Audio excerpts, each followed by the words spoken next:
Hello students, চলে আসছি আমরা সুবির দাস বইয়ের লসাগু গসাগুয়ের প্রথম অঙ্ক।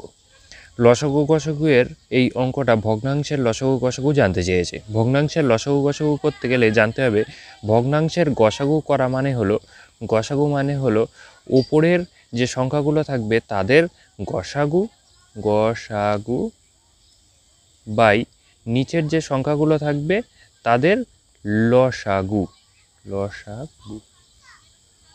আচ্ছা, তাহলে নিচের যে সংখ্যাগুলো থাকবে তাদের লসাগু কী হবে?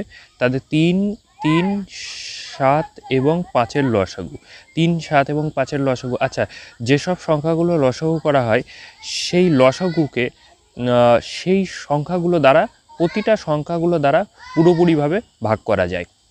তাহলে এই অপশানগুলোর মধ্যে দেখো কোন অপশানটাকে 3টে সংখ্যা দ্বারাই পুরোপুরি ভাগ করা যাচ্ছে। এই 3, 7 এবং 5 দ্বারা পুরোপুরি ভাগ করা যাচ্ছে। আচ্ছা, 3 দ্বারা ভাগ করাকে আমরা টার্গেট করব। 3 দ্বারা সেই সংখ্যাকেই ভাগ করা যায় যে সংখ্যার ডিজিটগুলো যোগ করলে 3 দ্বারা ভাগ করা যায়। তাহলে প্রথমটা দেখা যাক, অপশান এ দেখা যাক। অপশান এতে 105, 105-এর ডিজিটগুলোর যোগফল কী হবে? 1 যোগ 0 যোগ 5। তাহলে কি হয়? 1 যোগ 0 যোগ 5 করলে 6 হয়। 6কে কি 3 দ্বারা ভাগ করা যায়? হ্যাঁ, 3 দ্বারা ভাগ করা যায়। তাহলে প্রথম অপশানটা হতে পারে। আচ্ছা, দ্বিতীয় অপশানটা 35 নিচে। 35 মানে হলো 3 যোগ 5, 3 যোগ 5 করলে 8 হয়। 8কে কি 3 দ্বারা ভাগ করা যায়? না, 3 দ্বারা ভাগ করা যায় না। তাহলে এই দুটো অপশান কাটা, অপশান বি আর অপশান সি। কারণ 35কে 3 দ্বারা বিভাজ্য করা যায় না। তাহলে 35, 3, 7 এবং 5-এর লসাগু হবে না। তাহলে হতে পারে অপশান এ অথবা অপশান ডি। দেখা যাক কোন অপশানটা হবে। ওপরের সংখ্যাগুলোর বলেছে গসাগু। আচ্ছা, ওপরের সংখ্যাগুলোর গসাগু 2, ওপরের সংখ্যা কী আছে? 2, 4 আর 8। ওপরের সংখ্যাগুলো 2, 4 আর 8। 2, 4 আর 8-এর গসাগু কী হতে পারে? 2, 4 আর 8-এর গসাগু একমাত্র 2 হবে। 3 তো হতে পারে না 2, 4 আর 8-এর গসাগু 2 হবে। তাহলে এটাই অপশান ডি রাইট অ্যান্সার। আচ্ছা, চলে আসি তাহলে আমরা পরের প্রশ্নে। পরের প্রশ্ন বলেছে লসাগু নির্ণয় করো। এমন ভগ্নাংশের লসাগু দিলে আমাদের করতে হবে, নিয়ম হলো ওপরেরগুলোর লসাগু বাই নিচের সংখ্যাগুলোর গসাগু।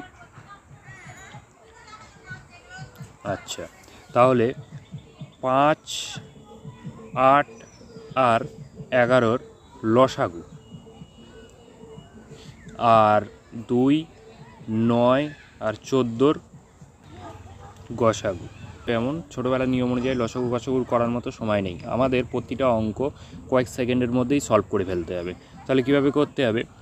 লসাগুকে আমরা জানি, লসাগু যেটা হবে সেই লসাগুকে এই যে সংখ্যাগুলো লসাগু হবে সেই সংখ্যাগুলো দ্বারা প্রত্যেকটি দ্বারা পুরোপুরি বিভাজ্য। আর গসাগু দেখো 2, 9 আর 14-র গসাগু, 2, 9 আর 14-র গসাগু কত হয়? আমরা জানি 2, 9 আর 14-র গসাগু 1 হয়। আর 5, 8 আর 11-র গসাগু, 5, 8 আর 11-র গসাগু আমি বলেছি যে লসাগুটা হবে 5, 8 আর 11-র লসাগু, যে লসাগুটা হবে সেই লসাগুকে প্রতিটি সংখ্যা দ্বারা পুরোপুরি ভাগ করা যায়। তার মানে যে লসাগুটা হবে তার মধ্যে 11 পুরোপুরিভাবে লুকিয়ে আছে, তার মানে সেই লসাগুকে 11 দ্বারা ভাগ করা যায়। তাহলে এই অপশানগুলোর মধ্যে ওপরে যেটা হবে তাকে পুরোপুরি 11 দ্বারা ভাগ করা যায়। নিচে 1 হচ্ছে মানে ওপরে যেটা হবে অপশানকে পুরোপুরি 11 দ্বারা ভাগ করা যাবে। বলো, 280-কে 11 দ্বারা ভাগ করা যায়? তাহলে 280-কে 11 দ্বারা ভাগ করা যায় না। তাহলে এটা অপশান হবে, এই অপশানটা কারেক্ট হবে না। 360-কে 11 দ্বারা ভাগ করা যায় না, 360-কে 11 দ্বারা ভাগ করা যায় না, এই অপশানটাও কারেক্ট না। অপশান ডি, 420-কে কি 11 দ্বারা ভাগ করা যায় না, 11 দ্বারা ভাগ করা যায় না, তাহলে 420-ও হবে না সঠিক উত্তর। আচ্ছা, 440-কে কি 11 দ্বারা ভাগ করা যায়? হ্যাঁ, 11 দ্বারা ভাগ করা যায়, তাহলে 440 রাইট অ্যান্সার। চলে আসি তাহলে পরের অঙ্কে। দেখো এখানে বলেছে 0.2, 0.22, 0.222 এর গসাগু নির্ণয় করতে বলেছে। তার আগে দেখি 0.2 মানে কি। 0.2 মানে 0.2 মানে হলো 2/10। 0.22 মানে হলো 22/100। 0.222 মানে হলো 222/1000। এবার কোনো সংখ্যার ভগ্নাংশের গসাগু বার করতে গেলে আমি বলেছিলাম ওপরেরগুলোর গসাগু বাই নিচেরগুলোর লসাগু। আচ্ছা, তাহলে ওপরেরগুলোর গসাগু কী হবে? 2, 22 এবং 222 এর লসাগু, এর গসাগু হবে 2। আর নিচেরগুলোর লসাগু কী হবে? 10, 100 এবং 1000-এর লসাগু সবসময় 1000ই হবে। তাহলে কি হবে উত্তর? 0.002। একের পিছনে 3টে শূন্য মানে হলো পিছন দিক থেকে 3টে সংখ্যার আগে পয়েন্ট, মানে 2-এর 3টে সংখ্যার আগে পয়েন্ট বসলো। তাহলে সঠিক অ্যান্সার অপশান বি, 0.002। চলে আসছি পরের অঙ্কে। এগুলোর লসাগু নির্ণয় করতে বলেছে। 0.9 মানে কি? 9/10। 0.09 মানে 9/100। 0.009 মানে 9/1000। আচ্ছা, এগুলোর লসাগু নির্ণয় করতে বলেছে। লসাগু মানে ওপরের সংখ্যাগুলোর লসাগু বাই নিচের সংখ্যাগুলোর গসাগু। 9 আর 9-এর লসাগু সবসময় 9ই হবে। আর 10, 100 এবং 1000-এর গসাগু 10ই হবে। তাহলে 9/10 মানে 0.9। 0.9 রাইট অ্যান্সার। চলে আসি আমরা পরের অঙ্কে। এখানে বলেছে কয়েকটি পয়েন্ট দশমিক সংখ্যা দেওয়া আছে, তাদের গসাগু নির্ণয় করতে বলেছে। আমরা গসাগু নির্ণয় করার নিয়ম জানি, আগেও করেছি। তাহলে দেখা যাক, এটা 0.4 মানে 4/10। আচ্ছা, 0.08 মানে 8/100। 0.016 মানে 16/1000। এগুলোর গসাগু মানে হলো ওপরের সংখ্যাগুলোর গসাগু বাই নিচের সংখ্যাগুলোর লসাগু। আচ্ছা, ওপরের সংখ্যাগুলোর গসাগু কী হবে? 4, 8 এবং 16-র গসাগু। দেখো 4 দিয়ে প্রত্যেকটাকে ভাগ করা যাচ্ছে, তার মানে 4 হবে এর গসাগু। আর নিচের সংখ্যাগুলোর লসাগু হলো 10, 100 এবং 1000-এর লসাগু 1000ই হবে। তাহলে 0.